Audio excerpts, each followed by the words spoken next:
Hello guys, आज हम class 10th का ही ज्योग्राफी का चैप्टर स्टार्ट करेंगे। चैप्टर फर्स्ट है संसाधन एवं विकास।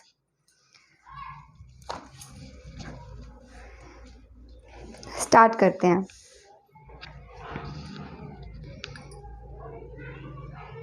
ये एक एक्टिविटी दी हुई है जो हमें करनी है। क्या आप उन वस्तुओं का नाम बता सकते हैं जो गांवों और शहरों में हमारे जीवन को आराम पहुंचाते हैं? ऐसी वस्तुओं की एक सूची तैयार करें और इनको बनाने में प्रयोग होने वाले पदार्थों का नाम बताएं।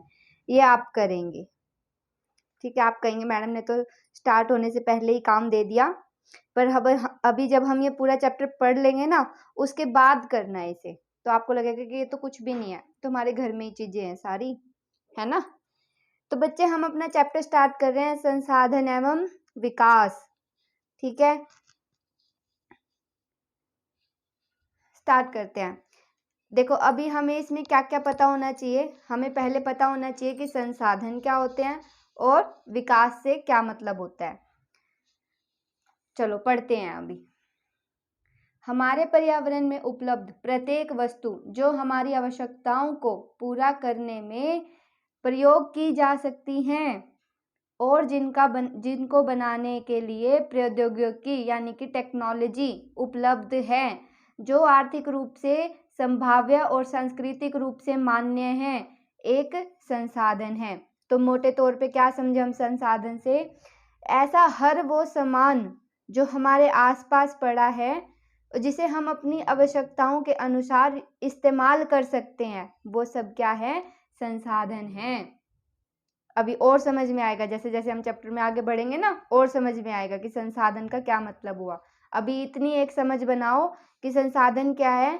हर वो वस्तु जो हमारे आसपास है और जिसका उपयोग हम अपने जीवन को आसान बनाने के लिए करते हैं, वो सब क्या है? संसाधन है। जैसे हमारे पर्यावरण में उपलब्ध वस्तुओं की रूपांतरण प्रक्रिया प्रकृति, प्रौद्योगिकी और संस्थाओं के परस्पर अंतर संबंध में निहित है। मानव प्रौद्योगिकी द्वारा प्रकृति के साथ क्रिया करते हैं और अपने आर्थिक विकास की गति को तेज करने के लिए संस्थाओं का निर्माण करते हैं। इसका मतलब हुआ कि जो भी हमारे पर्यावरण, मतलब पर्यावरण से क्या अभिप्राय है बच्चों? हमारे आसपास जैसा भी माहौल है, उसमें चाहे सामान है, उसमें चाहे इमारतें हैं, हवा है, जल है, जो कुछ भी हमारे आसपास है ना, जिसे हम देख सकते हैं और जिसे हम देख नहीं भी सकते हैं, वो सब क्या है? संसाधन है या हमारा पर्यावरण है, जिसे इंग्लिश में क्या बोलते हैं? एनवायरनमेंट बोलते हैं। ठीक है, तो फिर ये कह रहे हैं कि उन सभी उपलब्ध वस्तुओं का रूपांतरण मतलब बदलाव करना, उनके अंदर किसी चीज से बदलाव कर देना, क्या कहलाता है? रूपांतरण। जैसे आप अपने से लगाओ, अगर आप मान लो किसी फैंसी ड्रेस में पार्टिसिपेट करते हो स्कूल में, ठीक है, तो आप उस फैंसी ड्रेस में क्या करोगे? या तो डॉक्टर की ड्रेस डालोगे, या फिर आप लॉयर की या वकील की ड्रेस डालोगे, या आर्मी में आर्मी की ड्रेस डालोगे, पुलिस वालों की ड्रेस डालोगे। तो आपने क्या किया? अपना रूपांतरण किया वैसा दिखने के लिए, है ना। ये तो हो गया एक बेसिक लेवल पे। पर चीजों को हम ऐसे जैसे अब लकड़ी है, मान लो पेड़ पे तो लकड़ी का रूप कुछ और है ना, पर अब हमने उससे टेबल भी बना ली, अब उसका रूप क्या है? कुछ और है। अब हमने उससे दरवाजे भी बना लिए, अब उसका रूप क्या है? कुछ और है। पेड़ पे कुछ और तरह की दिखती है, पर घर पे जो लकड़ी का सामान है वो किसी और तरह का दिखता है। तो ये क्या है? रूपांतरण की प्रक्रिया है, किसी के रूप में बदलाव होना। ठीक है बच्चे, और ये रूप में बदलाव हम किसकी हेल्प से करते हैं? या तो प्रकृति खुद ही कर देती है, या प्रौद्योगिकी यानी कि हम टेक्नोलॉजी का यूज करते हैं। टेक्नोलॉजी का यूज कैसे करते हैं बच्चे? हम, किसी को याद हो तो पहले जो फोन आते थे छोटे छोटे नोकिया के, टच वो बटन वाले, आजकल भी आते हैं सैमसंग के फोन टच बटन वाले, है ना, पर उनको एडवांस करके क्या कर दिया? टच वाले फोन आ गए। टच वालों को भी एडवांस करके क्या कर दिया, सेंसर वाले फ़ोन आ गए हैं ना।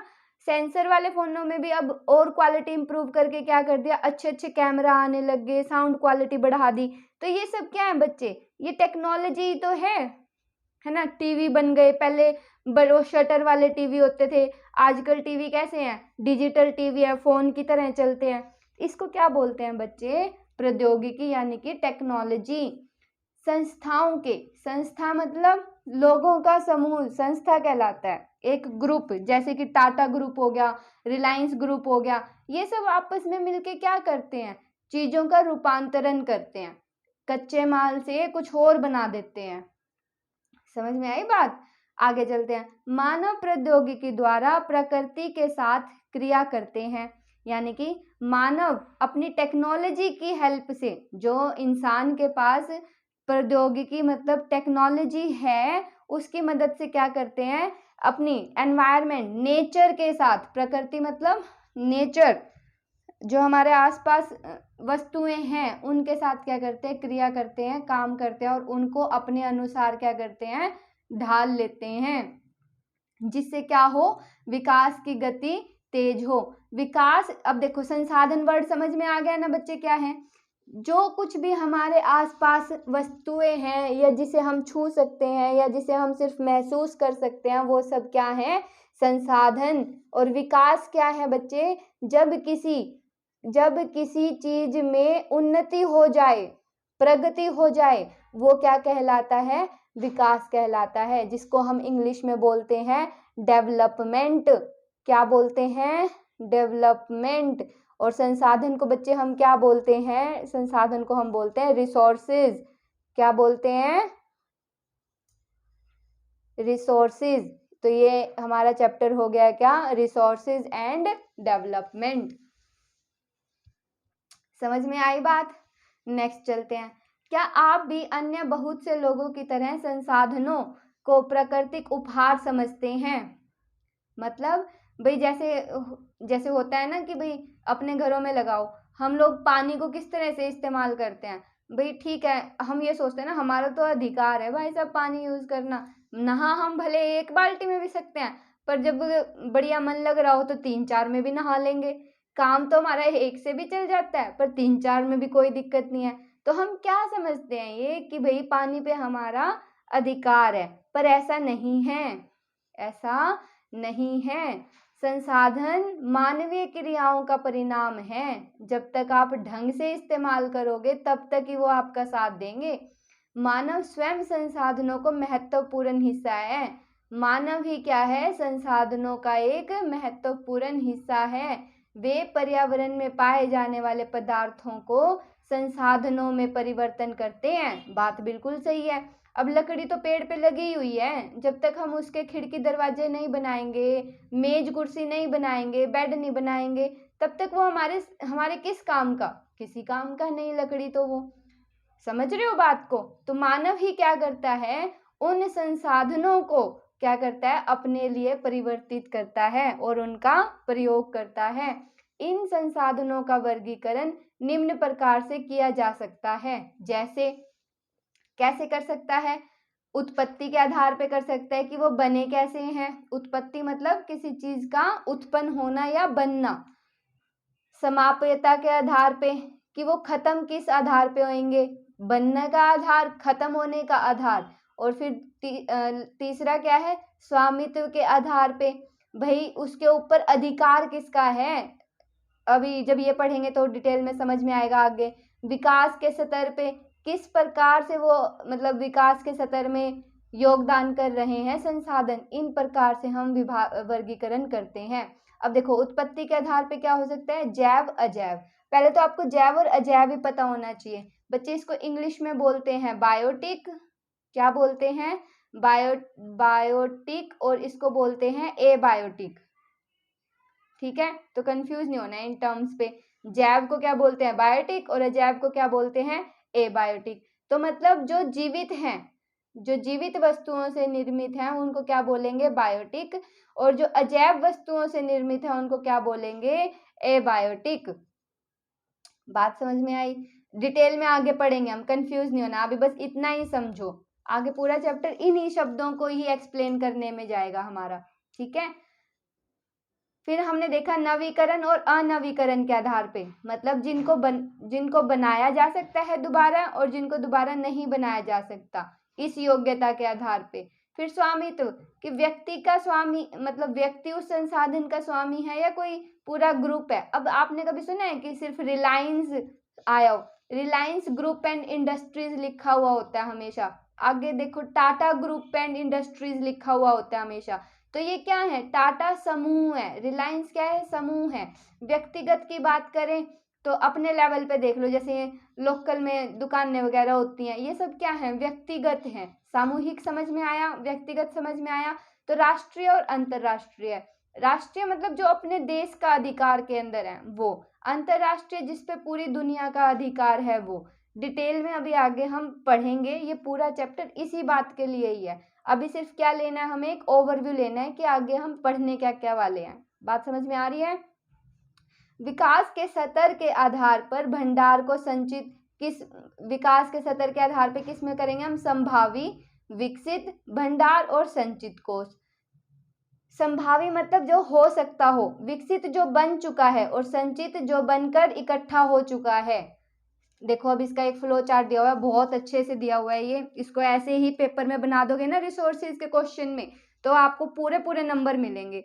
और क्वेश्चंस भी ऐसे ही पूछ लेगा। यहाँ से देखो इंपॉर्टेंट क्वेश्चन यही है कि संसाधनों का वर्गीकरण करो, तो आपको ऐसे ही लिखना है, उत्पत्ति के आधार पे, समाप्यता के आधार पे, स्वामित्व के आधार पे और विकास के स्तर के आधार पे। मैं आपको वैसे ही कराऊंगी जैसे हमने उस चैप्टर के किए थे ना, PYQ, प्रीवियस ईयर क्वेश्चंस, सत्ता की साझेदारी के। इसी तरह से हम इस चैप्टर के भी करेंगे। मैं आपको इंपॉर्टेंट क्वेश्चन करा दूंगी चैप्टर के एंड होने पे, ठीक है।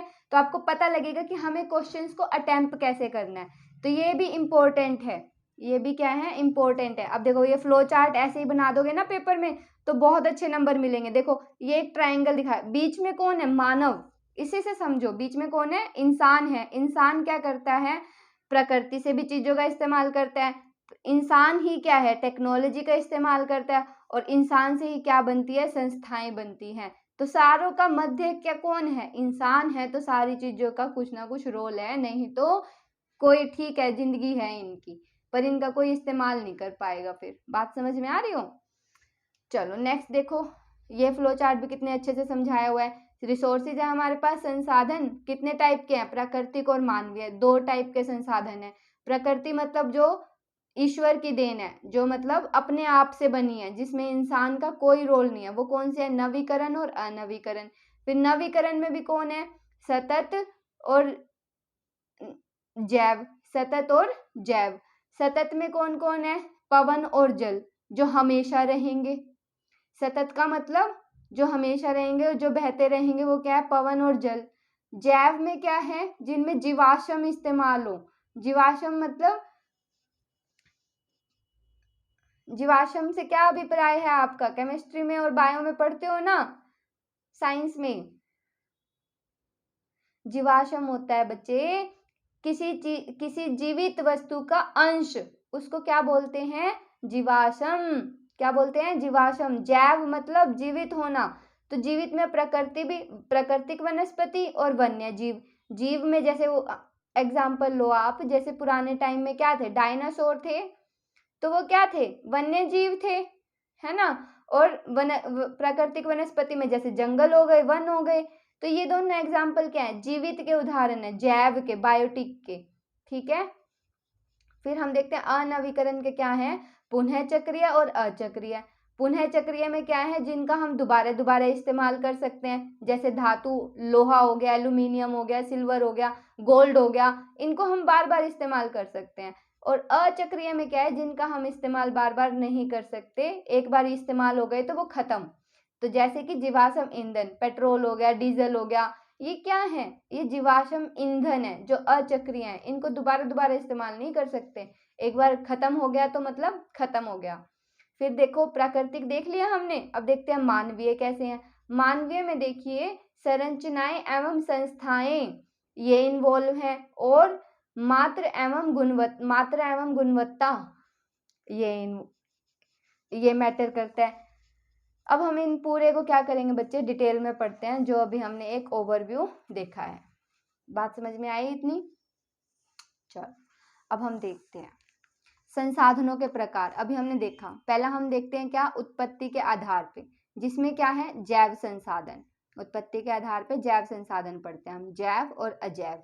जैव में है इन संसाधनों की प्राप्ति जीव मंडल से होती है। जीव मंडल मतलब जीवित मंडल, जिनमें सांस है, से होती है। इनमें प्राय जीवन व्याप्त है, देखो है ना, इनमें प्राय जीवन व्याप्त है। जैसे मनुष्य हो गया, वनस्पति हो गया, प्राणी जात हो गया। प्राणी जात में मनुष्य तो देखो इसलिए अलग लिख दिया, प्राणी जात में जैसे और भी गाय, भैंस, भेड़, बकरी, ये सब आ गए। मत्स्य जीवन पशुधन में भी आ गया। देखो पशुधन में क्या है, गाय भैंस को हम पशुधन में गिनते हैं। प्राणी जात में छिपकली हो गया, मगरमच्छ हो गया, समझ रहे हो, कीड़े मकोड़े हो गए, सांप हो गए, ये सब किसमें, प्राणी जात में, जिनमें कुछ सांस है। और मत्स्य जीवन वो जो पानी में रहते हैं, मछलियां हो गई, ये सब क्या है, इन सब में जीवन है। और जो जीवन से बनते हैं संसाधन, उन्हें क्या बोलते हैं, जैविक संसाधन। ठीक है। अजैव देखो, अब अजैव क्या होते हैं, वे सारे संसाधन जो निर्जीव वस्तुओं से बने हुए हैं। जैसे कि निर्जीव मतलब जिनमें जीवन नहीं है, जैसे चट्टानें और धातुएं। अब लोहा धातु है, अब ये पेन प्लास्टिक का बना हुआ है, अब इसको ऐसे ऐसे ऐसे दबा दो जोर से, तो क्या इसमें दर्द होएगा? नहीं होएगा। पर आप ऐसे अपनी फिंगर को दबा लो तो बहुत दर्द होएगा। बात को समझ रहे हो? तो जीवित नहीं है ये, तो संसाधन तो ये भी है, अजैविक है। ठीक है। सॉरी। नेक्स्ट देखते हैं समाप्यता के आधार पे। देखो नवीकरण और अनवीकरण हमने पढ़ा था। नवीकरण में जल्दी जल्दी रीडिंग लेते हैं अब इसकी।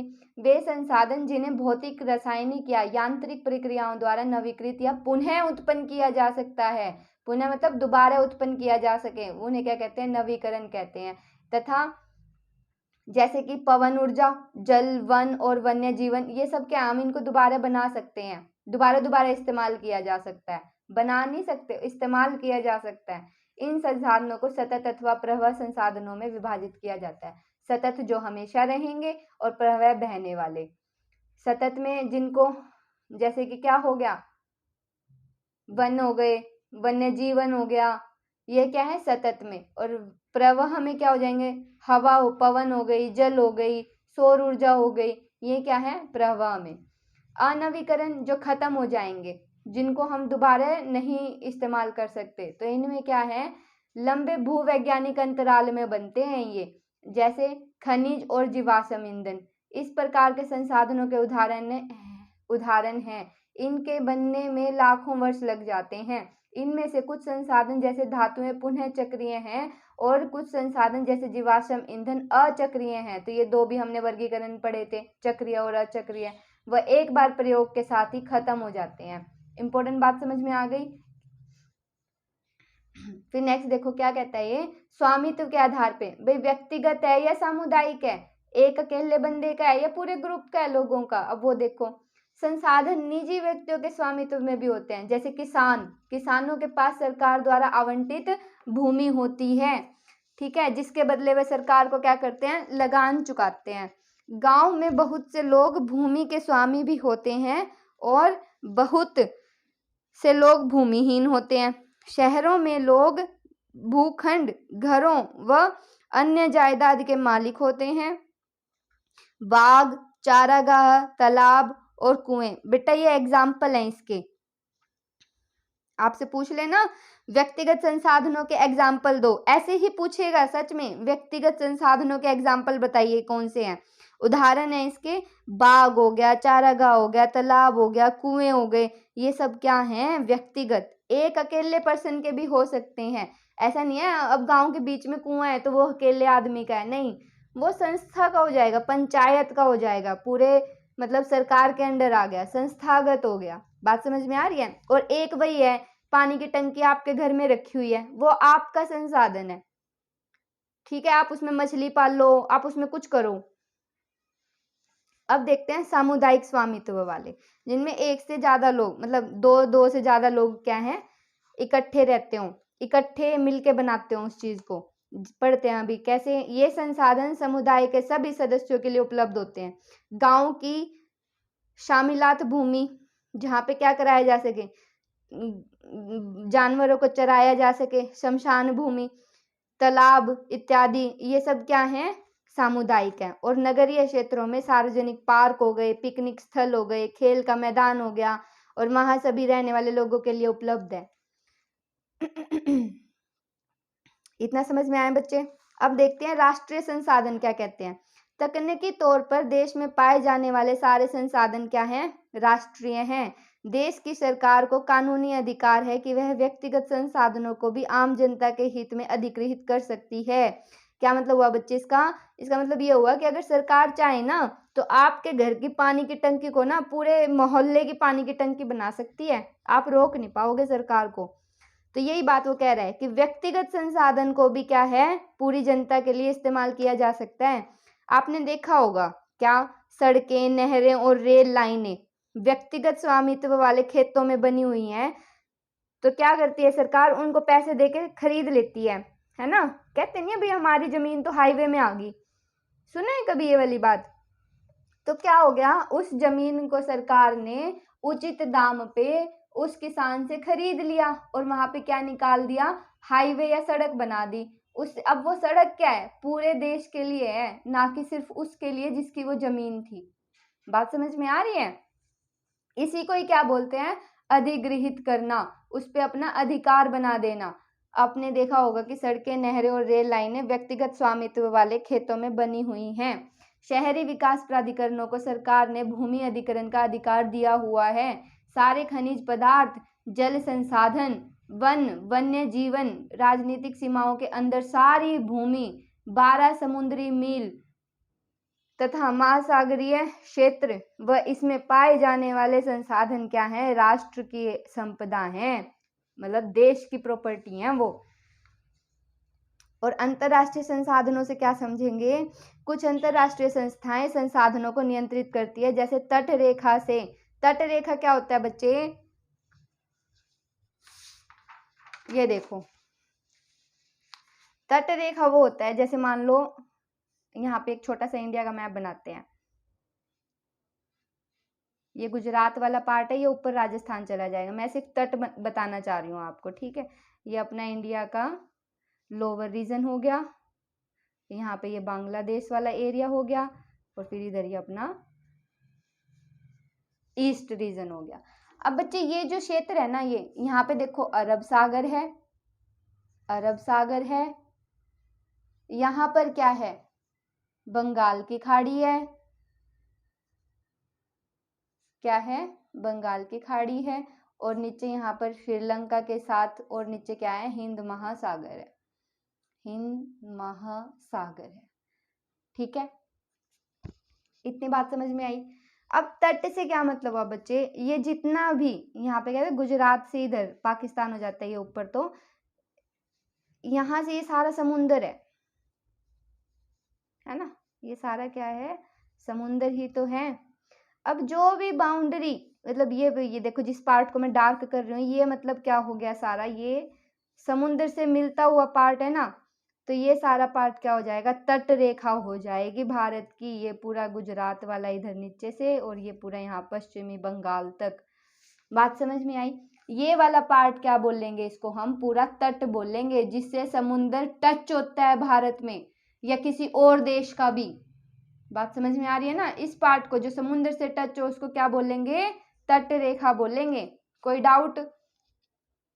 तो इस तट रेखा से 200 किलोमीटर 200 किलोमीटर तक के गैप तक को क्या कहते हैं, राज्य, देश का अधिकार होता है, देश का अधिकार होता है। मतलब वो इतने क्षेत्र तक क्या कर सकता है, मान लो कोई और जहाज आ रहा है पानी में तैरता हुआ, और वो 200 किलोमीटर के अंदर आ गया, मान लो भारत की तट रेखा से 200 किलोमीटर के अंदर आ गया, तो यहाँ पर आने के बाद उसे भारतीय सरकार को क्या देना होगा, टैक्स देना होगा, या जवाबदेही देनी होगी कि आप यहाँ पे क्यों आए हो। बात समझ में आ रही है? यहाँ तक हमारा अधिकार है, आपको यहाँ क्यों आना हुआ। बात समझ में आई ना बच्चे? इसको कहते हैं अपवर्जक क्षेत्र। इस 200 किलोमीटर के क्षेत्र को क्या कहते हैं? अपवर्जक क्षेत्र। यानी कि यहाँ तक देश अपना अधिकार दिखा सकता है, यहाँ तक आप अपना आर्थिक काम कर सकते हैं। आर्थिक मतलब पैसे से संबंधित काम कर सकते हैं, पर खुले महासागरीय संसाधनों पर किसी देश का अधिकार नहीं होता। अब ऐसा तो नहीं है ना, अब देखो हिंद महासागर है, मान लो यहाँ पे भी 200 किलोमीटर तक हो गया। अब जो उसके बाद नीचे महासागर है उसका क्या? इस बाकी जो जगह पानी पानी पानी है, महासागर है, उस महासागर पे बच्चे पूरी दुनिया का अधिकार है। प्रशांत महासागर है, उस पे क्या है? पूरी दुनिया का अधिकार है। वहां पे जाओ, अगर आप खोज करते हो और आपको कुछ मिल गया तो वो आप ही का हो जाएगा। आपको कोई ये नहीं कहेगा कि भाई ये मेरी टेरिटरी में आपने क्यों खोज दिया। उम्मीद करती हूँ इतना समझ में आया होगा आपको, ठीक है ना। चलो नेक्स्ट देखते हैं अब हम। क्या आप जानते हैं कि भारत के पास अपवर्जक आर्थिक क्षेत्र से दूर हिंद महासागर की तलहटी में मैग्नीज ग्रंथियों का खनन करने का अधिकार है। कुछ अन्य अंतर्राष्ट्रीय संसाधनों की पहचान करें। ये आपको बताना है, ये आपको बताना है क्या? कि अंतर्राष्ट्रीय संसाधन बताइए जिनका इस्तेमाल पूरी दुनिया कर सकती है। अंतर्राष्ट्रीय का मतलब क्या हुआ? जिनका इस्तेमाल पूरी दुनिया कर सकती है, सबकी सहमति है वहां पे। और देखो ये बताया हुआ है कि अपने आर्थिक क्षेत्र से दूर, यानी कि 200, अभी एग्जाम्पल दिखाया ना मैंने फिगर में, ये जो 200 किलोमीटर का गैप दिखाया बच्चे मैंने, ये इसके बाद क्या है? किसी प्लेस पे क्या मिला है? मैग्नीज का ग्रंथ क्या मिला है? खनन मिला है। खनन नहीं, मैग्नीज का क्षेत्र मिला है यहाँ पर, मतलब खुदाई से क्या मिला है? मैग्नीज मिला है। अब ऐसा नहीं कह सकते कि भाई ये मैग्नीज मिल गया तो ये भारत की प्रॉपर्टी है, नहीं, ऐसा नहीं है। इस पे क्या है? ये अंतरराष्ट्रीय मामला हो गया। अब जब तक अंतरराष्ट्रीय गवर्नमेंट आपको अलाउड ना करे तब तक आप इस पे कोई काम नहीं कर सकते। वहां से आपको अप्रूवल लेना होगा कि भाई ये मैंने खोजा है। बात समझ में आ रही है ना बच्चे? चलो नेक्स्ट चलते हैं हम। विकास के स्तर के आधार पे अविभाजन देखते हैं हम, कैसे होएगा? संभावी संसाधन। इसका क्या मतलब हुआ? यह वे संसाधन हैं जो किसी प्रदेश में विद्यमान होते हैं परंतु इनका उपयोग नहीं किया गया है। उदाहरण के तौर पे भारत के पश्चिमी भाग में, विशेषकर राजस्थान और गुजरात में, पवन और सौर ऊर्जा संसाधनों की अपार संभावना है परंतु इनका सही ढंग से विकास नहीं हुआ है। बच्चे ये देखो अपना, अब इधर देखो, मैप बनाते हैं आपके लिए। ये तो नीचे इधर गुजरात हो गया ना, ऐसे ये नीचे तट हो जाएंगे, यहाँ से फिर ये ऊपर क्या हो जाएगा? राजस्थान बन जाएगा, ऐसे है ना। ये ऊपर अपना फिर पंजाब हरियाणा, ऊपर ये जम्मू कश्मीर निकल जाएगा। तो बच्चे ये वाला जो राजस्थान और ये जो गुजरात वाला जो एरिया है ना बच्चे, इसमें क्या है? हमारे पास कुछ हवाएं तेज चलती हैं यहाँ पे। मेरी बात समझो, यहाँ पे क्या है? हवाएं, समुद्र की तरफ से हवाएं आती हैं सारी, और सूरज की भी हवा, क्योंकि यहाँ से कर्क रेखा गुजरती है तो सूरज की किरणें भी सीधी पड़ती हैं, सीधी कुछ टाइम के लिए सीधी पड़ती है यहाँ पे सूरज की किरणें। तो मेरी बात समझो बच्चे, यहाँ पे मतलब सौर ऊर्जा भी हो गई, सन से आने वाली ऊर्जा, और हवा वाली ऊर्जा यानी पवन ऊर्जा भी हो गई। तो ये दोनों ऊर्जाओं का इस्तेमाल किया जा सकता है, पर यहाँ पे क्या है? इनको उपयोग अच्छे से नहीं किया गया है। बात समझ में आ गई ना? नेक्स्ट देखते हैं अब क्या? विकसित संसाधन।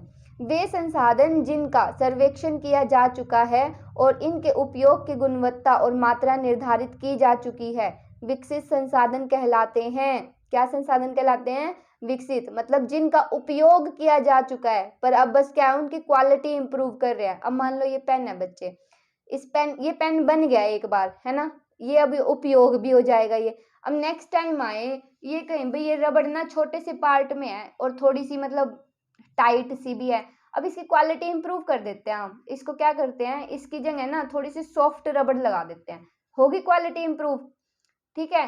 भाई इसका डिजाइन है ऐसे बना रखा है ये, इसको थोड़ा सा और इंप्रूव कर देते हैं। ये कैप ऐसे है, इसको राउंड बना देते हैं, तो ये क्या हो जाएगा बच्चे? इस पेन की क्वालिटी में इंप्रूव हो जाएगा। पेन की पॉइंट है ये पॉइंट क्या थोड़ी मोटी है, इसको पतली कर देते हैं या इसको थोड़ा और मोटा कर देते हैं। तो मतलब ये इस्तेमाल होके क्या हो गया, अब इसकी गुणवत्ता में बढ़ाना हो गया इसको, मतलब इसकी क्वालिटी इंप्रूव करने की बात हो गई। तो ये क्या कहलाएगा, विकसित संसाधन कहलाएंगे, ऐसे टाइप के संसाधन। नेक्स्ट देखते हैं बच्चे, भंडार। पर्यावरण में उपलब्ध वे पदार्थ जो मानव की आवश्यकताओं की पूर्ति कर सकते हैं परंतु उपयुक्त प्रौद्योगिकी के अभाव में उसकी पहुंच से बाहर हैं, भंडार में शामिल हैं। इसका क्या मतलब हुआ बच्चे, इसका मतलब ये हुआ कि काफी मतलब मात्रा में तो पड़े हैं वो, पर अभी इंसान की पहुंच में नहीं आए हैं। जैसे कि जल दो ज्वलनशील गैसों हाइड्रोजन और ऑक्सीजन का यौगिक है तथा यह ऊर्जा का मुख्य स्रोत बन सकता है, परंतु इस उद्देश्य से इनका प्रयोग करने के लिए हमारे पास आवश्यक तकनीक नहीं है। पता है कि हाइड्रोजन बम बना रखा है लोगों ने, पर उसका कोई इस्तेमाल करना है, बस तबाही तो फैलानी है। नहीं तो आप हाइड्रोजन और ऑक्सीजन को अलग अलग करके बनाओ कुछ अच्छा, करो बारिश सूखे एरिया में जाके, बात समझ रहे हो। तो जो हवाएं, मतलब ये भंडार तो है हमारे पास, जल भी है, हवा भी है, या और भी चीजें हैं, पर हम उनका ढंग से इस्तेमाल ना कर पाए, बात समझ रहे हो, वो क्या है, भंडार की स्थिति में गिने जाते हैं। संचित कोश, यह संसाधन भंडार का ही हिस्सा है, भंडार इसी का ही हिस्सा है। उपलब्ध तकनीक ज्ञान की सहायता से प्रयोग में लाया जा सकता है। इन देखो भंडार का तो उपयोग ही नहीं कर सकते हम, पर ये जो संचित कोश है इसका उपयोग कर सकते हैं हम, आवश्यकता पूर्ति के लिए किया जा सकता है। जैसे नदियों के जल से बिजली बनाना, विद्युत पैदा करना मतलब बिजली बनाना, परंतु वर्तमान समय में इसका उपयोग सीमित पैमाने पर हो रहा है। इस प्रकार बांधों में जल, वन आदि संचित कोश हैं जिनका उपयोग भविष्य में किया जा सकता है। अब देखो क्रियाकलाप क्या कहता है ये, अपने आसपास के क्षेत्र में पाए जाने वाले भंडार और संचित कोश के संसाधनों की एक सूची तैयार करें। ये बहुत आसान काम है, आप जरूर करेंगे इसको भी।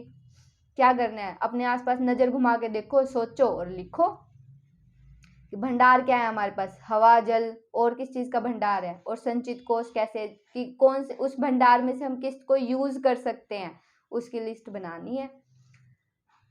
अब देखते हैं हम संसाधनों का विकास कैसे होता है। संसाधन जिस प्रकार मनुष्य के जीवन यापन के लिए अति आवश्यक हैं, उसी प्रकार जीवन की गुणवत्ता बनाए रखने के लिए भी महत्वपूर्ण है। ऐसा विश्वास किया जाता था कि संसाधन प्रकृति की देन है, परिणाम स्वरूप मानव ने इनका अंधाधुंध उपयोग किया जिससे निम्नलिखित समस्याएं पैदा हो गई। ये तो होना ही था ना बच्चे। अब हम, मैंने जैसे आपको अभी पानी वाला एग्जांपल दिया था कि हम नहा एक बाल्टी में भी सकते हैं, पर नहा हम 3-4 में भी लेते हैं। तो हमने क्या किया, उसकी अति यूज कर ली ना, ज्यादा इस्तेमाल कर लिया उस बात का, पानी का हमने, तो उससे जो समस्या पैदा हो गई है उसके बारे में समझते हैं। जैसे कुछ व्यक्तियों के लालच व संसाधनों में कमी होना, हास्र मतलब होता है बच्चे कमी होना। संसाधन समाज के कुछ ही लोगों के हाथ में आए हैं, जिससे समाज दो हिस्से, संसाधन संपन्न एवं संसाधनहीन अर्थात अमीर और गरीब में बट गया। संसाधनों के अंधाधुंध शोषण में वैश्विक परिस्थितिकी संकट पैदा हो गया, जैसे भूमंडलीय तापन, ओजोन परत अवक्षय, पर्यावरण प्रदूषण, भूमि निम्नीकरण आदि। ये सब बच्चे संसाधनों के इस्तेमाल की वजह से दिक्कतें पैदा हुई हैं। अब देखो इंसान ने जल यूज किया तो जल प्रदूषण फैला दिया, पर्यावरण अपने नेचर को यूज किया, उसको गंदा कर दिया, जहरीली गैसें छोड़ छोड़ के, केमिकल्स का यूज कर करके। भूमि है उसकी उर्वरता कम कर दी है, पैदावार कम कर दी है केमिकल यूज कर करके, ठीक है ना। ओजोन परत है, ग्रीन हाउस गैस है, ग्रीन हाउस भूमंडलीय तापन मतलब धरती की सतह का गर्म हो जाना अधिक मात्रा में, उसी को ग्रीन हाउस भी बोलते हैं ना। और ओजोन परत का कम हो जाना जो कि हमें अल्ट्रावायलेट सूर्य से आने वाली किरणों से बचाती हैं। तो बच्चे क्या किया, ये हमने अपने लिए ही तो मुसीबतें पैदा कर ली ना टेक्नोलॉजी को अच्छा करने के चक्कर में। अब देखते हैं क्रियाकलाप क्या करना है। कल्पना करें कि तेल संसाधन खत्म होने पर इनका हमारी जीवन शैली पे क्या प्रभाव पड़ेगा। बच्चे तेल खत्म हो गया, मान लो तेल में देखो पेट्रोलियम डीजल ही है, खत्म हो गया, तो आज जो व्हीकल पेट्रोल से चलते हैं, उनकी फिर हमें और अलग टाइप की टेक्नोलॉजी लाके सनरूफ बनानी पड़ेंगी, है ना, ताकि क्या है सौर ऊर्जा से वो चल सके। समझ रहे हो बात को? वो खत्म हो जाएगा तो हमारा ये पेट्रोल वाला काम एक तरह से पूरी तरह ठप हो जाएगा। समझ गए? इस वाले क्वेश्चन का आंसर समझे आप? कितने सारे लोग जुड़े हुए हैं इस काम के साथ, वो प्रभावित हो जाएंगे बुरी तरह से। नेक्स्ट देखते हैं, घरेलू और कृषि संबंधित अपशिष्ट को पुनः चक्रण करने के बारे में लोगों के विचार जानने के लिए अपने मोहल्ले अथवा गांव में सर्वेक्षण करें और लोगों से प्रश्न पूछें। ये पूछना है आपको।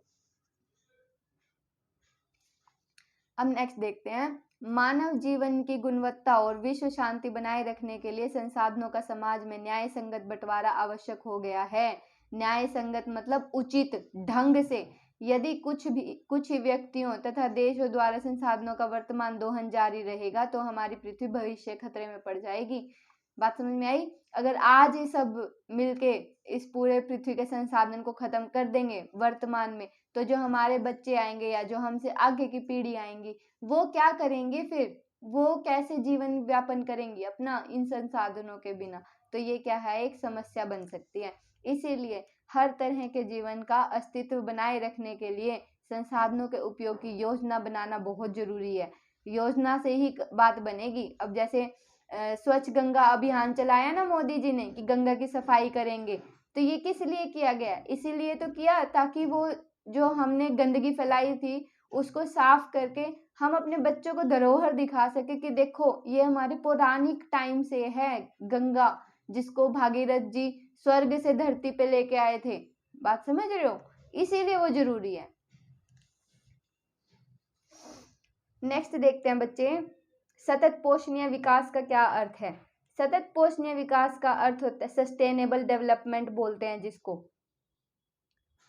Sustainable development. इसका क्या मतलब होता है कि विकास पर्यावरण को बिना नुकसान पहुंचाए हो और वर्तमान विकास की प्रक्रिया भविष्य की पीढ़ियों की आवश्यकता की अवहेलना ना करे। इसको बोलते हैं क्या? Sustainable development. अब रियो डी जेनेरो पृथ्वी सम्मेलन 1992 के बारे में पढ़ते हैं बच्चे। अब कुछ सम्मेलन हुए, मतलब पूरे विश्व में जो अच्छे अच्छे देश थे उन्होंने मिलके एक बैठक करी और उस बैठक को ही क्या कहा जाता है? सम्मेलन। तो रियो डी जेनेरियो कहाँ पे है? ब्राजील में है। कहाँ पे है बच्चे? ब्राजील। और ब्राजील कहाँ पे है? बताओ मुझे, ब्राजील कहाँ पे है? उत्तरी अमेरिका का देश है। देखो यहाँ पे होगा आगे मैप ना, वर्ल्ड मैप नहीं है इसमें।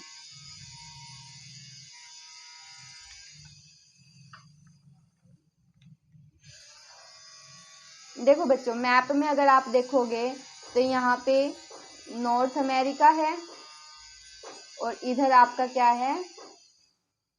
साउथ अमेरिका है।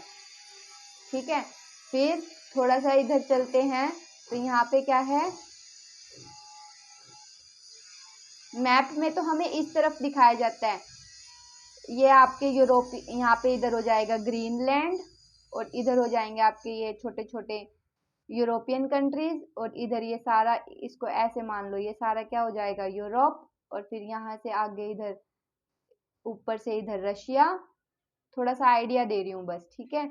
यहाँ पे मंगोलिया, नीचे सारा चाइना और इधर ही रूस और अमेरिका के बीच में इधर जापान, ठीक है।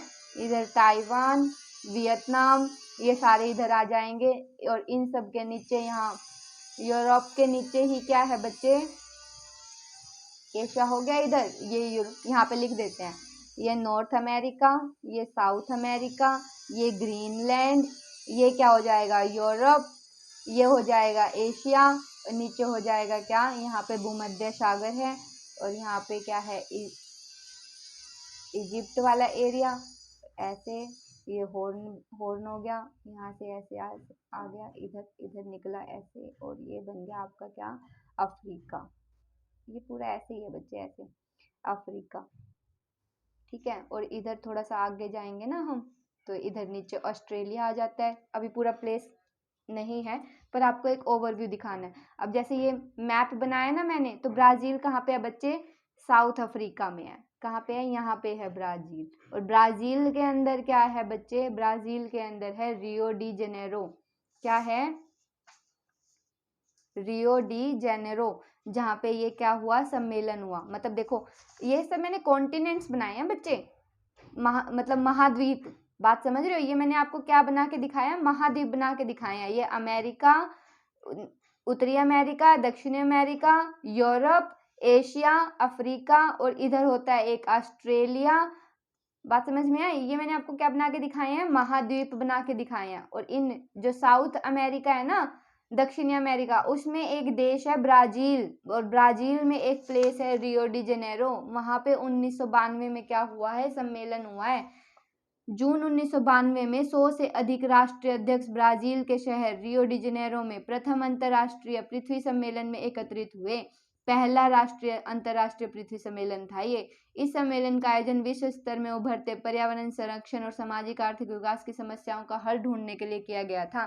भाई, जो आजकल प्रॉब्लम क्रिएट हो गया, उसका निवारण कैसे करें, इसको समझाने के लिए क्या किया गया था? इस सम्मेलन का आयोजन किया गया था। सम्मेलन में एकत्रित नेताओं ने भूमंडलीय जलवायु परिवर्तन और जैविक विविधता पर एक घोषणा पत्र पर हस्ताक्षर किए। रियो सम्मेलन में भूमंडलीय वन सिद्धांतों, फॉरेस्ट प्रिंसिपल पर सहमति जताई और 21वीं शताब्दी में सतत पोषणीय विकास के लिए एजेंडा 21 को स्वीकृति प्रदान की। मतलब बच्चे सब ने मिल के ना एक एजेंडा बनाया, और उस मीटिंग में ही कह दिया गया कि एजेंडा 21 सबको फॉलो करना है, सबको उसको मानना है। तो ये एजेंडा 21 था क्या? एक मिनट रुक जाओ, ये मशीन ज़्यादा शोर कर रही है, इसको थोड़ा रुकने दो, फिर कंटिन्यू करते हैं हम। बस 1-2 मिनट का ब्रेक लो।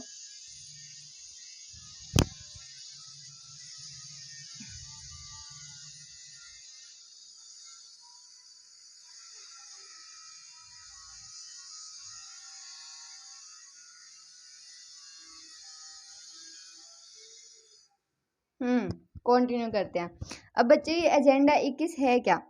यह एक घोषणा है जिसमें 1992 में ब्राजील में, यह क्या है? एक घोषणा है जिसमें ब्राजील के शहर रियो डी जेनेरो में संयुक्त राष्ट्र पर्यावरण और विकास सम्मेलन UNCD के तत्वाधान में राष्ट्राध्यक्षों द्वारा स्वीकृत किया गया था। इसका उद्देश्य क्या था? सतत पोषणीय विकास हासिल करना है, यानी कि चहुमुखी विकास। यह एक कार्य सूची है जिसका उद्देश्य समान हितों, पारस्परिक आवश्यकताओं और सम्मिलित जिम्मेदारियों के अनुसार विश्व सहयोग के द्वारा पर्यावरणीय क्षति, गरीबी और रोगों का निपटाना है। एजेंडा 21 का मुख्य उद्देश्य है कि प्रत्येक स्थानीय निकाय अपना स्थानीय एजेंडा 21 तैयार करे। मतलब अपने अकॉर्डिंग ये सेट करे कि मुझे क्या चीज़ें करनी है जिससे पर्यावरण को नुकसान भी ना हो और सबका विकास भी अच्छे से हो सके। यहाँ तक कोई डाउट बच्चे? अब हम देखते हैं संसाधन नियोजन कैसे करना है। देखो, हमने संसाधन तो पढ़ लिए भाई, जिसका इंसान क्या है अपने सहूलियत के हिसाब से उपयोग कर सके, वो क्या है? संसाधन है। अब इनको ठीक ढंग से इस्तेमाल करना क्या होता है? नियोजन। क्या होता है बच्चे? नियोजन। संसाधनों का विवेकपूर्ण उपयोग के लिए नियोजन एक सर्वमान्य रणनीति है। मतलब सभी मानते हैं इस बात को। इसीलिए भारत जैसे देश में, जहां संसाधनों की उपलब्धता में बहुत अधिक विविधता है, मतलब अलग अलग टाइप के संसाधन मिलते हैं, यह और भी महत्वपूर्ण हो जाता है। यहाँ ऐसे प्रदेश भी है जहाँ एक तरह के संसाधनों की प्रचुरता है परंतु दूसरे तरह के संसाधनों की कमी है। कुछ ऐसे प्रदेश भी हैं जो संसाधनों की उपलब्धता के संदर्भ में आत्मनिर्भर हैं, और कुछ ऐसे भी हैं जहां महत्वपूर्ण संसाधनों की अधिक कमी है। उदाहरण है झारखंड, मध्य प्रदेश, छत्तीसगढ़ आदि प्रांतों में खनिज और कोयले के प्रचुर भंडार हैं। बच्चे, यही क्वेश्चन इंपॉर्टेंट है, यहाँ पे लिख लो, बिल्कुल भूलना नहीं है इसको। आपसे यही पूछेगा, भारत में खनिज एवं कोयले का प्रचुर भंडार किन किन क्षेत्रों में है? तो आपको याद रखना है किस किस में है बच्चे? झारखंड, मध्य प्रदेश, छत्तीसगढ़। झारखंड, मध्य प्रदेश, छत्तीसगढ़। झारखंड, मध्य प्रदेश, छत्तीसगढ़। इनमें क्या है? खनिजों और कोयले के प्रचुर भंडार हैं। फिर अरुणाचल प्रदेश में जल संसाधन ज़्यादा हैं, परंतु मूल विकास की कमी है। इतने अच्छे होने के बावजूद भी क्या है, वहाँ पे विकास नहीं हो पाया। लेकिन राजस्थान में पवन और सौर ऊर्जा के संसाधन है, पर उसको इस्तेमाल नहीं कर पाए। लद्दाख का शीत मरुस्थल देश के अन्य भागों से अलग थलग पड़ता है, पर यह प्रदेश सांस्कृतिक विरासत का धनी है। महत्वपूर्ण खनिजों की कमी है, इसलिए राष्ट्रीय, प्रांतीय, प्रादेशिक और स्थानिक स्तर पर संतुलित संसाधन नियोजन की आवश्यकता है। भाई कहीं पे कमी है, कहीं पे ज्यादा है, तो सब तक पहुंचाना ही क्या है, नियोजन है। भारत में संसाधन नियोजन। संसाधन नियोजन एक जटिल प्रक्रिया है। इसमें निम्नलिखित बातों का ध्यान रखना है। क्या? पहला, देश के विभिन्न प्रदेशों में संसाधनों की पहचान कर उनकी तालिका बनाएं। तालिका मतलब सूची, सूची मतलब लिस्ट बना लो उनकी। इस कार्य में क्या करना है, क्षेत्रीय सर्वेक्षण करो, फिर मैप बनाओ उसका, और संसाधनों की गुणवत्ता, मात्रा का अनुमान लगा के उसका क्या करो, ढंग से पूरा आइडिया लो कि हाँ भी इतनी इतनी चीजें प्रेजेंट हैं और इतने इतने अमाउंट में है। संसाधन विकास योजनाएं लागू करने के लिए उपयुक्त प्रौद्योगिकी, कौशल और संस्थागत नियोजन ढांचा तैयार करो। मतलब जब हमने संसाधन ढूंढ लिए हैं, अब उनको ढंग से इस्तेमाल करने के लिए क्या करो, तकनीक बनाओ। टेक्नोलॉजी मतलब कौशल, मतलब लोगों, कौशल क्या होता है, किसी काम का करने को कौशल बोलते हैं। और संस्थागत नियोजन करो। भाई किसी जगह पे तो बनाएंगे, कोई फैक्ट्री बनाएंगे तभी तो वहां पे काफी सारे लोग एक साथ मिलकर किसी भी वस्तु का निर्माण कर पाएंगे। फिर संसाधन विकास योजना और राष्ट्रीय विकास योजना में समन्वय स्थापित करो। जो संसाधन विकास योजना बनाई है और जो देश के विकास में किस तरह से योगदान देना है उसकी योजना बनाओ। फिर स्वाधीनता के बाद भारत में संसाधन नियोजन के उद्देश्य की पूर्ति के लिए प्रथम पंचवर्षीय योजना से ही प्रयास है। मतलब बच्चे हमारे यहाँ पे ना पंचवर्षीय योजनाओं का वो लगाया गया था, लक्ष्य स्थापित करना बोलते हैं जिसको। जब हमारा देश आजाद हो गया था तो हमारी सरकार ने क्या सोचा, भाई चलो हर 5 साल के लिए हम अपना लक्ष्य निर्धारित करते हैं और कोशिश करते हैं कि वो लक्ष्य हम उन 5 सालों में पूरा कर सकें। तो इसी को क्या कहा गया, पंचवर्षीय योजना कहा गया। तो ये जो सस्टेनेबल का आइडिया था ना, संसाधनों का सही उपयोग करने का आइडिया था, ये कौन सी पंचवर्षीय योजना में कहा गया था, पहली पंचवर्षीय योजना में कहा गया था। इंपॉर्टेंट है ये भी बात, यहाँ पे लिख लो, इंपॉर्टेंट, यही पूछ लेगा आपसे कि कौन सी पंचवर्षीय योजना संसाधन नियोजन से संबंधित है। कौन सी पंचवर्षीय योजना संसाधन नियोजन से संबंधित है, तो आपको याद रखना है कि प्रथम पंचवर्षीय योजना संसाधन नियोजन से संबंधित है। फिर क्या ज्ञात करो भाई, ज्ञात करो कि सामुदायिक भागीदारी की सहायता से समुदाय, ग्राम पंचायत, वार्ड स्तरीय समुदायों द्वारा आपके आसपास के क्षेत्रों में कौन से संसाधन विकसित किए जा रहे हैं, ये भी आप करेंगे। आप ये देखेंगे कि हमने किन किन उनका इस्तेमाल करके, संसाधनों का इस्तेमाल करके नए प्रोडक्ट बना लिए हैं, इसकी लिस्ट आप बनाएंगे। किसी क्षेत्र के विकास के लिए संसाधनों की उपलब्धता पर आवश्यक शर्त, क्या क्या शर्तें रखी गई हैं वो देखते हैं। परंतु प्रौद्योगिकी और संस्थाओं में तदनुरूपी परिवर्तनों के अभाव में मात्र संसाधनों की उपलब्धता से ही विकास संभव नहीं है। ये बात मैंने आपको समझाई। मान लो वन खड़े हैं तो खड़े ही हैं, जब तक हम उनका इस्तेमाल नहीं करेंगे तब तक विकास नहीं होएगा, डेवलपमेंट नहीं होएगी।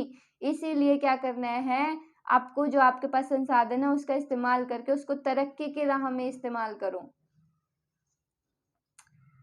चलो नेक्स्ट देखते हैं। क्या आप संसाधन संपन्न परंतु आर्थिक रूप से पिछड़े, संसाधन विहीन परंतु आर्थिक रूप से विकसित प्रदेशों के नाम बता सकते हैं? ऐसी परिस्थिति के कारण बताएं। अब ये भी बताना है भाई, ये भी एक सर्वे की तरह है, एक्टिविटी है, ये भी करनी है। ये कि जिन क्षेत्रों के पास संसाधन कम है वो कौन से हैं, और जिन क्षेत्रों के पास संसाधन अच्छे अमाउंट में है वो कौन से, इसकी लिस्ट बनानी है आपको एक।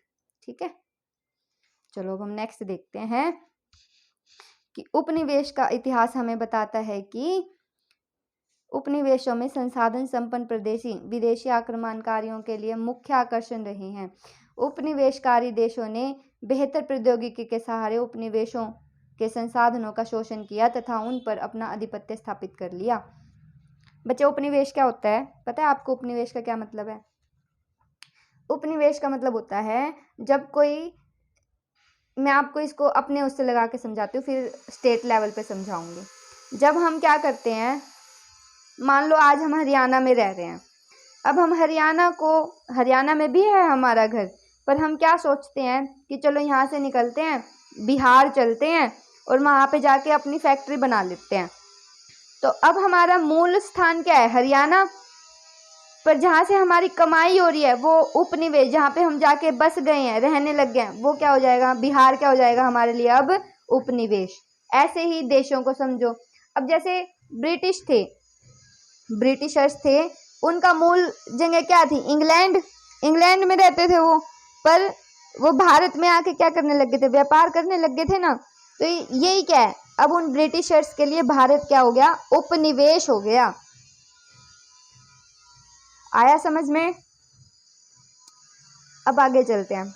उपनिवेशकारी देशों ने बेहतर प्रौद्योगिकी के सहारे उपनिवेशों के संसाधनों का शोषण किया तथा उन पर आधिपत्य स्थापित कर लिया। इसका एग्जाम्पल मैंने आपको बता ही दिया कि अंग्रेज आए, उन्होंने हमारे संसाधनों का यूज किया और हमें ही गरीब बना दिया। अतः संसाधन किसी प्रदेश के विकास में तभी योगदान दे सकते हैं जब वहां उपयुक्त प्रौद्योगिकी विकास और संस्थागत परिवर्तन किया जाए। उपनिवेश के विभिन्न चरणों में भारत इन सब का अनुभव किया है। अतः भारत में विकास सामान्यतः तथा संसाधन विकास लोगों के मुख्यतः संसाधनों की उपलब्धता पर ही आधारित नहीं था, बल्कि इसमें प्रौद्योगिकी, मानव संसाधन की गुणवत्ता और ऐतिहासिक अनुभव का भी योगदान रहा है। बच्चे अभी ना शोर बहुत हो रहा है मशीन की वजह से। हम ना ये चैप्टर कल कंटिन्यू करेंगे, नेक्स्ट वीडियो में कंटिन्यू करेंगे, ठीक है? तब तक आप यहाँ तक की रीडिंग लेंगे। यहाँ तक आपको कोई भी डाउट हो चैप्टर में, कोई वर्ड ना समझ में आ रहा हो, किसी चीज को याद करने में कोई दिक्कत हो, तो आप मुझसे कमेंट सेक्शन में पूछ लेंगे, ठीक है?